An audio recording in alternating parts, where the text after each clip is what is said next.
What's up, YouTube world? It's your boy J Dub, the number one comment on YouTube, and I'm back with the final portion of Married at First Sight uh, recap. I'm doing Mitch and Kristen. I've done all the first four parts. I had to step away, so thank you for your patience with those who were tuning in the midday recaps. So before I get started, for those who are new to my channel, I do reviews, recaps on reality shows. I don't go every scene by scene. I might hit some certain details that point out to me and maybe pick up some details that you have not seen. But as you heard in my intro, I am YouTube's number one commenter. So this channel is all about the comments. And I'm asking, I'm like, I'm the likes and subscription. How the people on YouTube be like, don't forget to hit that like button. Don't forget that subscription. No, don't forget to put a comment down. Put some comments in. I'm getting mad now. Not that y'all owe me, but I need them. I'm telling you, it's like I'm addicted to it. I gotta have it. That's why I started this channel, for the comments, the interaction, the energy is wonderful. That's why I do it. So, and I do it for my people because, like I said, without y'all, I'm nothing on YouTube. I'm just talking to my computer.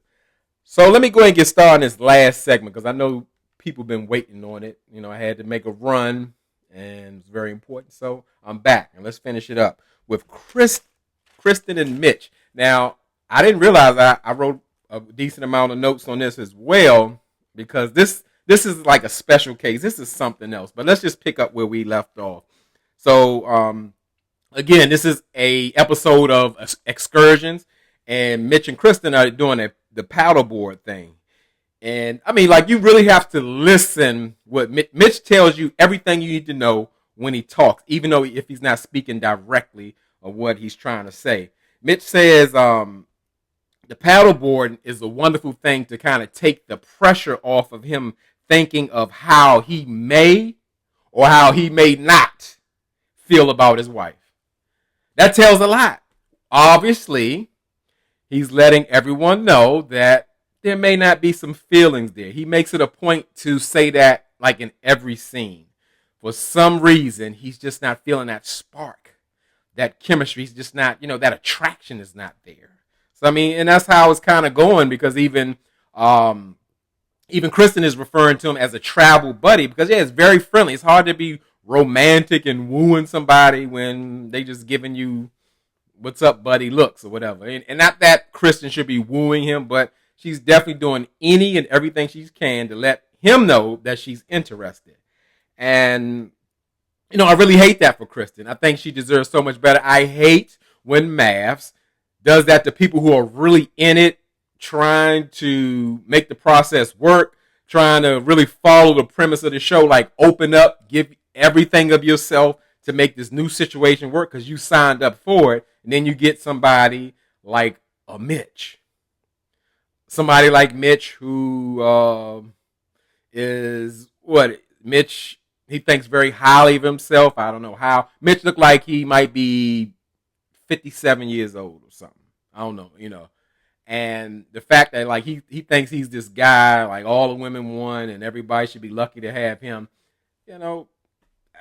it's a thing. Like some people really, really think highly of themselves. You should think highly of yourself, but sometimes people got to be realistic. And, Mitch is one of those type of people, like he has to be in his comfort zone to just perform in life. If he's anything different than his normal environment, he's going to be awkward. He's going to be standoffish. He's not going to be cooperative. And, those aren't great characteristics to be in a marriage, especially in a process like this one. And, it also really bothers me how Kristen, so early on, like she's almost doing everything she can to align with him and like prove herself to him. Like, like she's his pet or whatever. And it's really getting painful to watch. And I really say painful, like, oh, I can't stand it. I just don't like to see it because, again, I can't invest myself in that manner. And I realize that the games that they're playing for ratings. She goes as far as like even fake laughing at his jokes. Mitch would be like, well, really life is funny and everything, and even sex is funny. He called himself falling out laughing, ain't no sound coming out, and Kristen like, ain't nothing coming out either. I'm like, that's got to be hell on earth. Stay single when you see stuff like that. That is absolutely ridiculous. It's not worth it. And it's like she's selling her soul almost. And I thought Mitch was like, he was going to be like a very forward person, but to me, he doesn't always say what he means. He's like, yeah, I'm a real straight shooter, and I can't even fake it or whatever. He's being fake right now. Like, I'm really like that. When I say I'm really like that, I can't fake a situation. Like, my body language, my facial expression is going to give it away. So I never choose to like fake in a situation and act like I'm all in something, all for something when I'm not, because it's going to show up. You're going to see it, no matter even what I say. Because I don't believe in doing that. It doesn't feel natural. It feels crazy to do that. So we see Mitch. I guess he snuck away from his wife, and he's gone outside to call his brother. And it's like he reminds me on that telephone call like he's a kid who's homesick at summer camp. His voice is crackling, and he's going checking on everybody. How's everybody doing? Like he wants you to know, like, I'm bothered. And it's ridiculous and disgusting that Mitch and his brother are almost trying to upsell Kristen, like, she looks all right, or she's kind of a cool girl. She's a great person. Like, like you're trying to sell a used car or something. And like I said, she doesn't deserve that. She deserves a person who's open, who's willing. And guess what? You might not get matched with somebody that you would normally pick. You gave up all of your choices to experts. So not that it's guaranteed to work, but you got to allow the process. Knowing that you're going into a blind arranged marriage, you have to be open to whatever they put in front of you to say, let me give this a shot. The experts saw something or thought something that we should be matched up. Let me dig a little deeper. Let me connect with the person to see if it really is going to work. Because you're not obligated. You can get a divorce. But to do all that, fill out the 576-page questionnaire, and then not show up, I got to slow it down, got to take it slow. I got to be careful. Yeah, you got to use your common sense, and you got to listen, but you got to try, too. If not, it was just a waste of time for months for the process. So, he's on the phone just crying. All this pressure I have, I was like, oh, Kristen pressured you? No, Kristen is not pressuring him. He's putting this pressure on himself, and he's so overwhelmed. Like, now he's the victim. And he went so far as to go into like, I don't even know how Kristen feels about me. Does she really like me? Does she think, is it all in my head? Neurotic Mitch. Kristen, every word, every action when she's in his presence makes him know that she's all in and all about him. So he's being quite ridiculous. I mean, it's crazy. It's crazy. And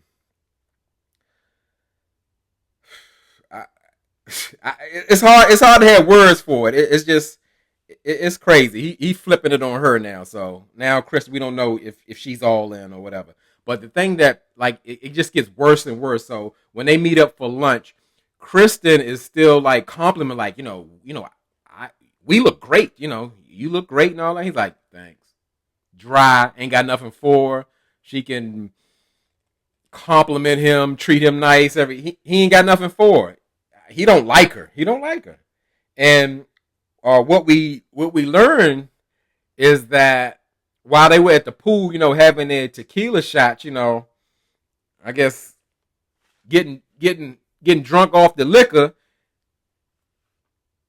Mitch actually made a move towards Kristen. Now, I don't know what really happened. As far as I know, they didn't go all the way. They got hot and heavy, as they say. I don't know exactly what that means.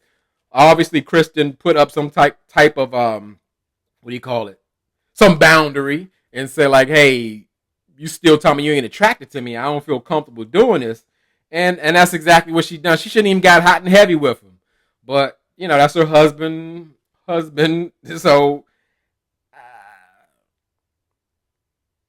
it's absurd. But the fact of the matter is, when they sit down, Mitch is ready to talk to Kristen about like what he talked to on the phone with his brother about, saying how he's like not really attracted to her, and straight shooter Mitch can barely give eye contact. He looking on the ground. He looking to his left. All of that. Nothing about him is straight shooter. Period.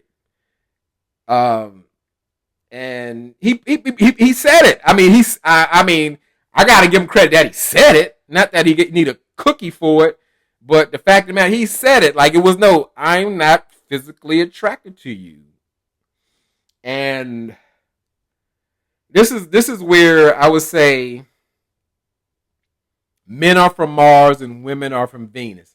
After Kristen heard with her ears, I'm thinking, I'm not in her brain, but I heard Mitch say, I'm not physically attracted to you. And Kristen says, hey, well, I'm confused. Like, we're having all this wonderful time and great time, so it doesn't look like you're not attracted to me. So I'm like, at that point, I got to start putting on Kristen. The man said it. He said, I'm not attracted to you. Now, what you do with that is your business. But to second guess what he said, it don't make no sense. You're going to prove him wrong that he's really attracted to you. And at the same time, Kristen is constantly contradicting herself when she'll say, well, I'm not going to sit and prove to you how I should be attractive to you, but her actions show different. She really is trying to prove herself that she's attracted or she should be desired and all that. I mean, and how I know, let me quote on this one. Let me quote. She say, I hope he sees in me what I see in me. And I'm like, you doing exactly what you said you wasn't going to do. Do something else. I can't tell you to give up or whatever, but if somebody told me that, just for me, we done. Okay, I can't change my looks. I can't, I definitely can't grow no hair or whatever going on to change my attraction to you. So I'm not what you need. Thank you for your time. I'm going to go get my honeymoon suite on my own and live out the rest of my vacation. So, yeah, it's something else. And the thing I see, like, as far as the next episode, Kristen is going to give Mitch a 23-year-old ultimatum. Like, something will come out of a 23-year-old mouth and say, like, she putting her foot down. She's setting true boundaries. Like, look, Mitch, if you don't say I love you, or we don't consummate the marriage before the process is over, I'm getting a divorce. And some people might see that, oh yeah, she told him. So guess what? Mitch wanted to consummate the marriage. He felt that spark after the tequila shots or whatever. Okay, does that mean he want to be with you? Does that mean he's ready to take a lifelong commitment? And what if he can say he's one of those people who could just throw the word I love you out or use it as a tactic? Do you have a solid marriage? Do you have a marriage that's worth holding on to? You don't. So I'm really surprised that she set that so-called boundary. It's not effective. It ain't going to do nothing. It ain't going to change the way Mitch feel. And that's it. So that was my final installment. I had to make sure I got that out there. And again, appreciate y'all patience, continue support. I can't promise the next video, meaning for other videos, I'm going to do my best. I am going to do my best. Time is like, So, but I'm gonna do my best because I want to get them all out to you. I want to keep it going, and I need to see those comments. Get down in those comments. Let me see something. Let me see something in those comments. I'm gonna go crazy right here. But no, like I said, fill me in what you think. Your thoughts on Mitch and Kristen. And as I always tell y'all could be anywhere in this YouTube world, but you're here with me. I really appreciate it, and I really mean it. That's the end of the Married at First Sight couple segment.